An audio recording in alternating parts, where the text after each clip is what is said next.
A Child's Christmas in Wales. One Christmas was so much like another. In those years around the sea-town corner, now and out of all sound except the distant speaking of the voices, I sometimes hear a moment before sleep that I can never remember whether it snowed for 6 days and 6 nights when I was 12, or whether it snowed for 12 days and 12 nights when I was 6. All the Christmases rolled down toward the two-tongued sea, like a cold and headlong moon bundling down the sky that was our street, and they stop at the rim of the ice-edged, fish-freezing waves, and I plunge my hands in the snow and bring out whatever I can find. In goes my hand into that wool-white, bell-tongued ball of holidays resting at the rim of the carol-singing sea, and out comes Mrs. Prothero and the firemen. It was on the afternoon of the day of Christmas Eve, and I was in Mrs. Prothero's garden, waiting for Cats with her son, Jim. It was snowing. It was always snowing at Christmas. December, in my memory, is white as Lapland, though there were no reindeers. But there were cats, patient, cold, and callous. Our hands wrapped in socks, we waited to snowball the cats, sleek and long as jaguars, and horrible-whiskered, spitting and snarling. They would slink and slide over the white back garden walls, and the lynx-eyed hunters, Jim and I, fur-capped and moccasined trappers from Hudson Bay off Mumble's Road, would hurl our deadly snowballs at the green of their eyes. The wise cats never appeared. We were so still, Eskimo-footed Arctic marksmen in the muffling silence of the eternal snows, eternal ever since Wednesday, that we never heard Mrs. Prothero's first cry from her igloo at the bottom of the garden. Or, if we heard it at all, it was to us like the far-off challenge of our enemy and prey, the neighbor's polar cat. But soon the voice grew louder. "Fire!" cried Mrs. Prothero, and she beat the dinner gong. And we ran down the garden with the snowballs in our arms toward the house, and smoke indeed was pouring out of the dining room, and the gong was bombilating, and Mrs. Prothero was announcing ruin like a town crier in Pompeii. This was better than all the cats in Wales standing on the wall in a row. We bounded into the house, laden with snowballs, and stopped at the open door of the smoke-filled room. Something was burning all right. Perhaps it was Mr. Prothero, who always slept there after midday dinner with a newspaper over his face. But he was standing in the middle of the room, saying a fine Christmas, and smacking at the smoke with a slipper. "Call the fire brigade!" cried Mrs. Prothero as she beat the gong. "They won't be there," said Mr. Prothero. "It's Christmas." There was no fire to be seen, only clouds of smoke, and Mr. Prothero standing in the middle of them, waving his slipper as though he were conducting. "Do something," he said, and we threw all our snowballs into the smoke. I think we missed Mr. Prothero and ran out of the house to the telephone box. "Let's call the police as well," Jim said, "and the ambulance. And Ernie Jenkins, he likes fires." But we only called the fire brigade, and soon the fire engine came, and 3 tall men in helmets brought a hose into the house, and Mr. Prothero got out just in time before they turned it on.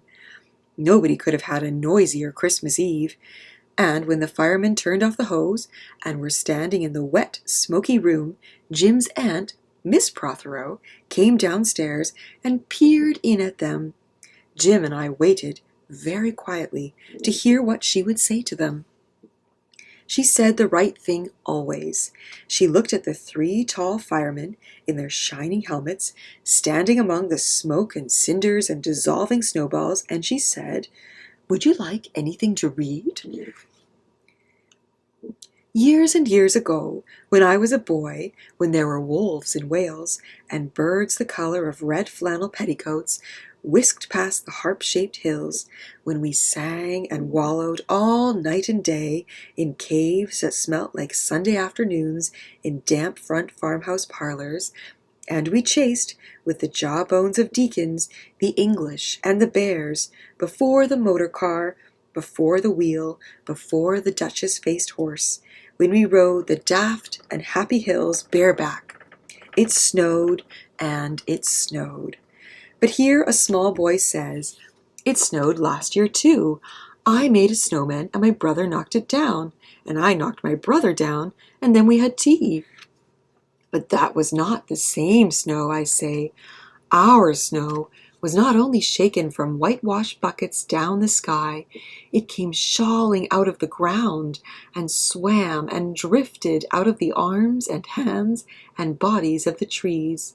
Snow grew overnight on the roofs of the houses, like a pure and grandfather moss, minutely white-ivied the walls, and settled on the postman, opening the gate, like a dumb, numb thunderstorm of white, torn Christmas cards.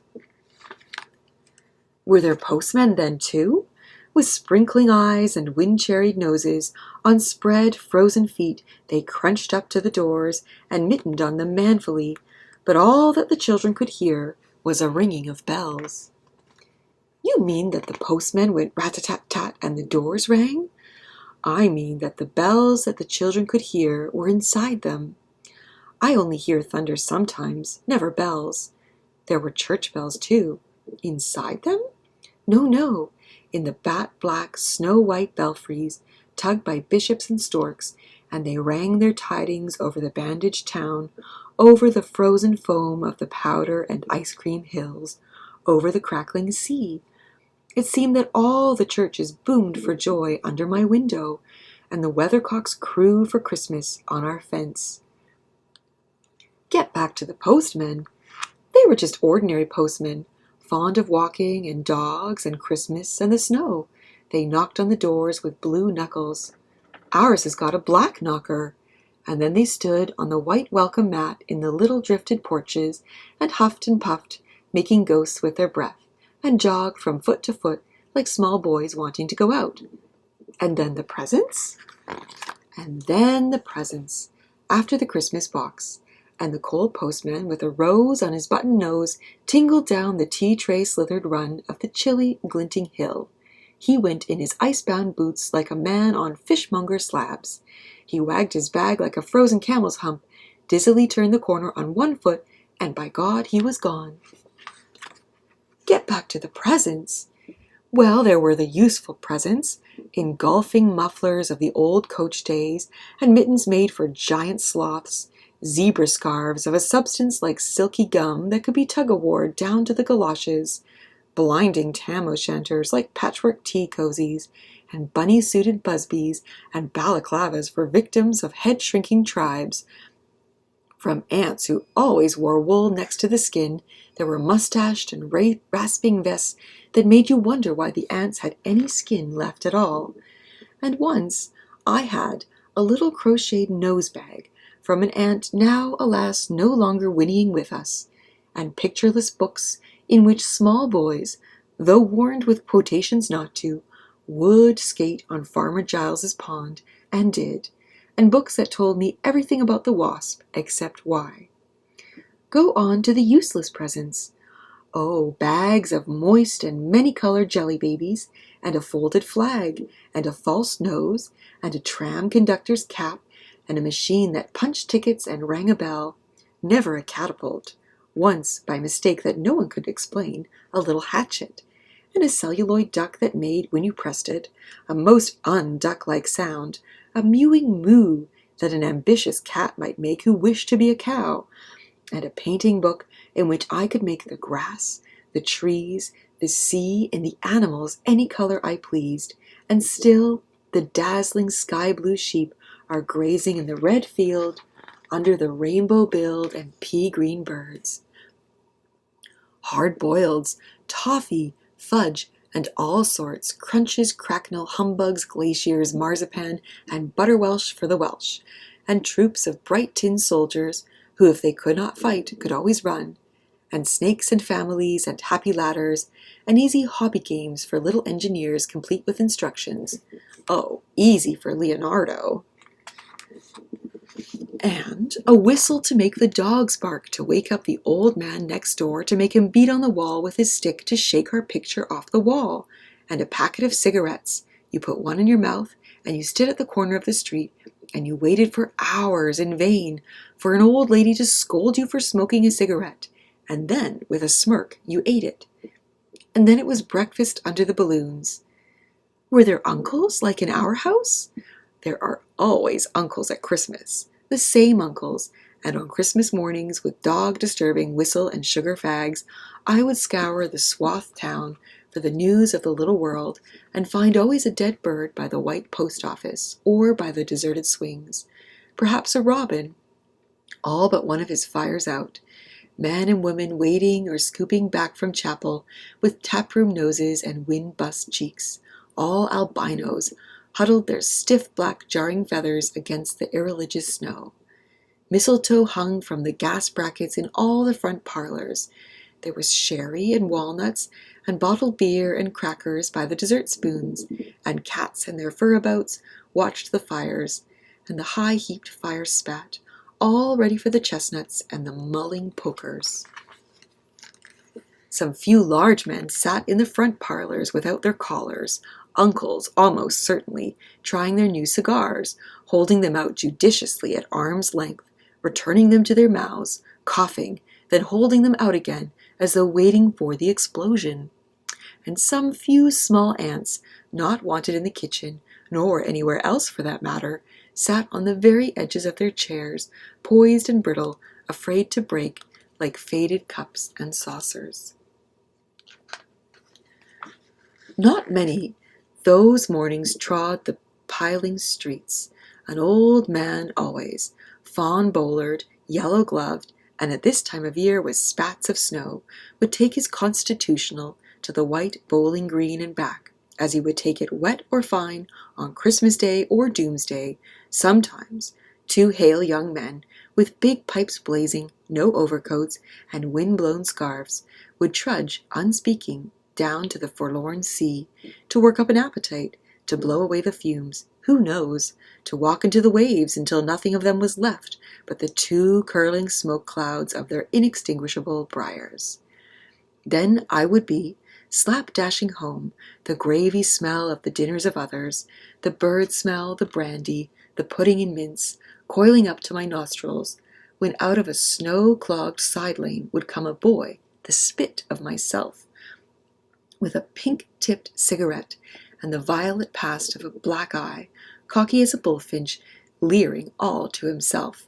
I hated him on sight and sound, and would be about to put my dog whistle to my lips and blow him off the face of Christmas, when suddenly he, with a violet wink, put his whistle to his lips, and blew so stridently, so high, so exquisitely loud, that gobbling faces, their cheeks bulged with goose, would press against their tinselled windows the whole length of the white echoing street. For dinner we had turkey and blazing pudding, and after dinner the uncles sat in front of the fire, loosened all buttons, put their large moist hands over their watch chains, groaned a little, and slept. Mothers, aunts, and sisters scuttled to and fro, bearing tureens. Aunt Bessie, who had already been frightened twice by a clockwork mouse, whimpered at the sideboard and had some elderberry wine. The dog was sick. Auntie Dozy had to have 3 aspirins, but Auntie Hannah, who liked port, stood in the middle of the snow-bound backyard, singing like a big-bosomed thrush. I would blow up balloons to see how big they would blow up to, and then when they burst, which they all did, the uncles jumped and rumbled. In the rich and heavy afternoon, the uncles breathing like dolphins and the snow descending, I would sit among festoons and Chinese lanterns and nibble dates and try to make a model man-of-war, following the instructions for little engineers, and produce what might be mistaken for a sea-going tram car. Or I would go out, my bright new boots squeaking into the white world, onto the seaward hill, to call on Jim and Dan and Jack, and to pad through the still streets, leaving huge deep footprints on the hidden pavements. I bet people will think there's been hippos. What would you do if you saw a hippo coming down our street? I'd go like this, bang! I'd throw him over the railings and roll him down the hill, and then I'd tickle him under the ear and he'd wag his tail. What would you do if you saw two hippos? Iron-flanked and bellowing he-hippos clanked and battered through the scudding snow toward us as we passed Mr. Daniel's house. Let's post Mr. Daniel a snowball through his letterbox. Let's write things in the snow. Let's write, Mr. Daniel looks like a spaniel all over his lawn. Or, we walked on the white shore. Can the fishes see it's snowing? The silent, one-clouded heavens drifted onto the sea. Now we were snow-blind travelers, lost on the north hills, and vast dewlap dogs, with flasks round their necks, ambled and shambled up to us, baying Excelsior. We returned home, through the poor streets, where only a few children fumbled with bare red fingers in the wheel-rutted snow and catcalled after us, their voices fading away as we trudged uphill, into the cries of the dock-birds and the hooting of ships out in the whirling bay. And then, at tea, the recovered uncles would be jolly, and the ice cake loomed in the center of the table like a marble grave. Auntie Hannah laced her tea with rum because it was only once a year. Bring out the tall tales now, that we told by the fire as the gaslight bubbled like a diver. Ghosts wooed like owls in the long nights when I dared not look over my shoulder. Animals lurked in the cubbyhole under the stairs when the gas meter ticked.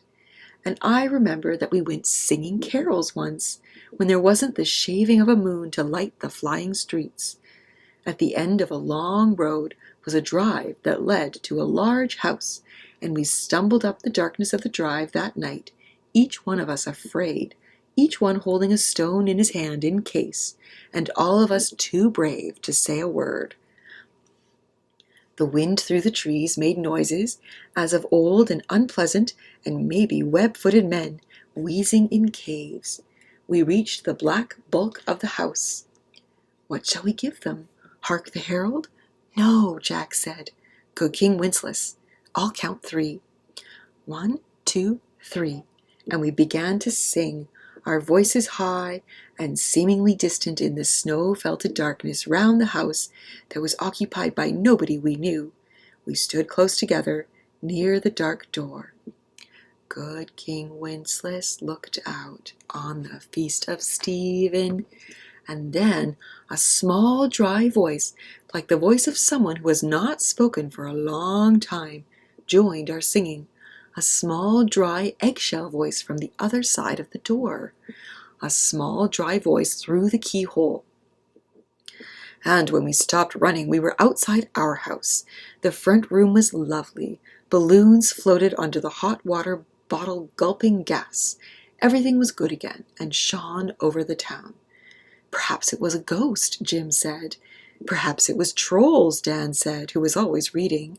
Let's go in and see if there's any jelly left, Jack said, and we did that. Always on Christmas night there was music. An uncle played the fiddle, a cousin sang Cherry Ripe, and another uncle sang Drake's drum. It was very warm in the little house. Auntie Hannah, who had got on to the parsnip wine, sang a song about bleeding hearts, and then another in which she said her heart was like a bird's nest, and then everybody laughed again, and then I went to bed. Looking through my bedroom window, out into the moonlight and the unending smoke-colored snow, I could see the lights in the windows of all the other houses on our hill, and hear the music rising from them up the long, steadily falling night. I turned the gas down.